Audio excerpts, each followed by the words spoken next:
Pimpinan KKB Egyanus Kogoya dijamin langsung tamat jika bertemu. Inilah pasukan rahasia yang dibentuk Luhut dan Prabowo, bekerja hanya dalam hitungan menit. Kelompok kriminal bersenjata atau KKB bukanlah musuh yang mudah ditaklukkan. Entah bagaimana caranya, mereka berhasil memiliki sejumlah senjata yang biasanya digunakan para tentara bertugas. Dengan senjata itu, maka mereka melakukan beberapa aksi beringas untuk menekan warga Papua dan juga para TNI yang bertugas. Salah satu kejadian mengenaskan yang pernah terjadi adalah ketika anggota KKB membantai para pekerja proyek Trans Papua pada 2 Desember 2018 silam. Aksi itu lantas membuat TNI geram. Akibatnya TNI bahkan dikabarkan melibatkan Komando Pasukan Khusus atau Kopassus.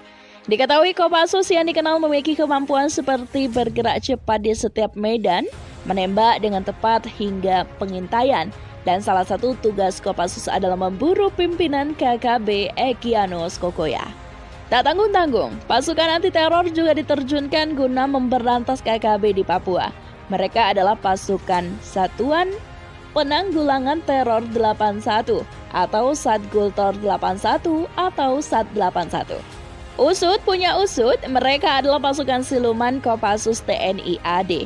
Bahkan dilansir dari greathot.id dari wawancara salah seorang sumber yang tak ingin disebutkan identitasnya, penerjunan Satgultor 81 itu berdasarkan perintah Presiden Joko Widodo. Apa kehebatan Satgultor 81?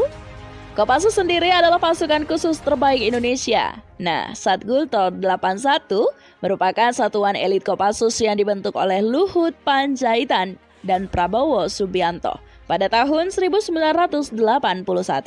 Tugas utamanya adalah sebagai satuan anti-teror Kopassus. Tidak semua tugas diberikan kepada Satgultor 81, melainkan hanya tugas-tugas khusus yang benar-benar sulit.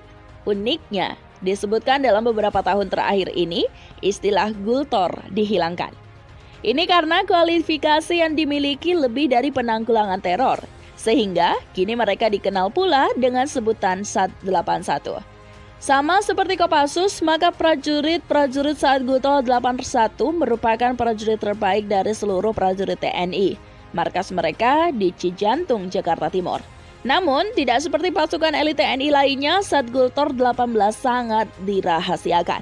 Mulai dari jumlah personilnya, hingga apa saja senjata yang mereka gunakan.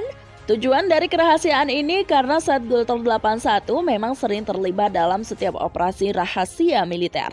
Salah satunya disebutkan bahwa Satgultor 81 itu ikut dalam pengejaran teroris Nordin M. Top dan kawan-kawan pada 2009 lalu.